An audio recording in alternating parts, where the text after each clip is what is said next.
Well, ever wonder what the rarest color in nature is? You might be surprised, it's blue. While blue skies and oceans are everywhere, blue is incredibly rare in plants and animals.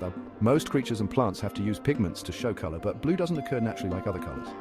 Take the blue morpho butterfly. Its wings aren't actually blue, but use tiny structures to reflect light, creating a blue appearance.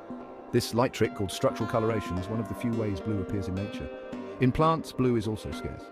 Only a handful of flowers can produce blue shades, making them prized and unique. So next time you spot blue in nature, remember it's one of the rarest colors you'll ever see.